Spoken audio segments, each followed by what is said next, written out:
what they call in prison a fishing line, where you get bed sheets and you tear out bits of the bed sheet and then you tie it together, and then I would put a laundry bag at the end of it and put some weighted objects inside it, and then through the bars of my window I would send it down to him. And it was at that time that I knew that something is not right and I need to get home. أخي أنت حر وراء السدود أخي أنت حر بتلك القيود إذا كنت بالله مستعصما فماذا يضيرك كيد العبيد فماذا يضيرك كيد العبيد. Bismillah ar-Rahman ar-Rahim. What was Ramadan like in prison? A question that I am often asked. The answer is difficult because I went to 10 different prisons in 2 countries. Each prison had its own regime and system. Sometimes prisoners were allowed to mix with others, sometimes they weren't.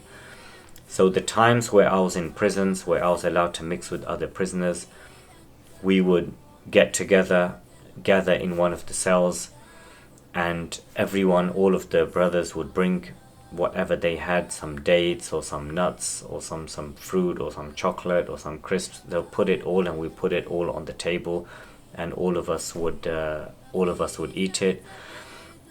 There were times that I was by myself. Most of the time I was by myself, and I would have to one of the brothers would give the adhan, and we would just open the fast by ourselves.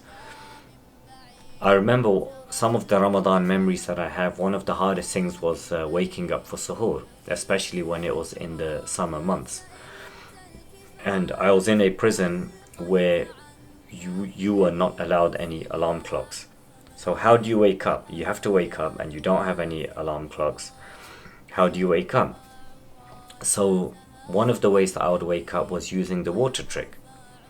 And the water trick basically was, if you drink large amounts of water before you go to sleep, then your body, depending on how much you drink, your body will wake you up in 2 hours or 3 hours or 4 hours or 5 hours or whatever. Your body will wake you up in order to use the bathroom. And as for the toilet, I mean, your home is a toilet, because in your cell, in the corner of your cell, is a toilet. So that's not something that you have to worry about, that you have to go somewhere, but it's a matter of just waking up. So the water trick is something that I would use when I was by myself, and I knew I had to get up, and I did not want to miss it under any circumstances. I remember I was in one prison where the prisoners are able to pass things to each other. So underneath me was a Muslim brother who would stay up all night until Fajr, because he was so scared of missing the Fajr prayer that he would just stay up until Fajr.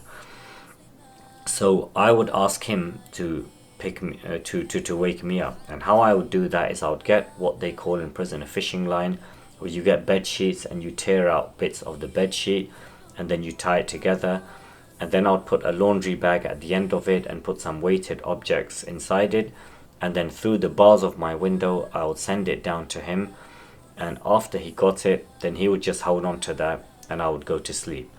At my end, I would get the string and I would just put it around a few empty pots of vitamins. So when he would tug at Fajr time, he would tug upon that string from his cell, and when that string would become tight, it would knock over those empty vitamin containers, and the sound of them falling onto the floor would wake me up, and I would wake up then, and I would be able to have my suhoor. There was one particular prison in America shortly before I came home in 2015. I was held in the segregation unit of this detention center in Pennsylvania, and where my cell was, I couldn't see the communal clock in the unit, so I didn't know what time it was. And out of the slit window at the back of my cell, all I could see was a concrete wall, so I couldn't even see the sun or the sky. So I had no idea what time it was. So I would start my fast and have suhoor at a time which I thought, okay, maybe it is Fajr time now, and I would break my fast at a time when the shadow inside the yard would become less, and I thought maybe it must be for sure, it must be sunset now. Then I would break my fast there. When I was held in the Supermax prison in America for 2 years, my food would be brought to me. I would be at legal visits, all the officers would just bring me food, and I would just put that together in the cell. And it was summer at that time during Ramadan. It was very, very cold, the air conditioning was on, and the 3 meals that the officers would bring throughout the day, breakfast would come at 7 a.m, lunch would come at 11 a.m, and dinner would come at 4:30 p.m. So I would keep them all and I would put them on my table, and then 8:30 in the evening the fast would open, and I would open my fast. There were no dates there. I would just open my fast with some water, and then I would eat my cold food, some of which had been sitting there since 7 o'clock in the morning. Cold porridge I would eat, and cold fish patties, or whatever it was, or whatever was the menu that day, I would just eat it. After I would eat it, then I would make myself a cup of tea. There was no boiler or nothing to boil water in, but I was in this cell which had a sink, and if you press the hot water button, then water comes out for 60 seconds and then nothing comes out for 5 minutes. It's to prevent prisoners from flooding their cell. So water comes out for 5 minutes. So water comes out for 1 minute, and after that nothing comes out for 5 minutes. So, and the water that comes out is warm. So if you press it 1 minute on and then wait 5 minutes, 1 minute on, then wait 5 minutes, 1 minute on, then wait 5 minutes, then eventually after about 40 minutes or so, the water will be warm enough for you to enjoy a cup of tea.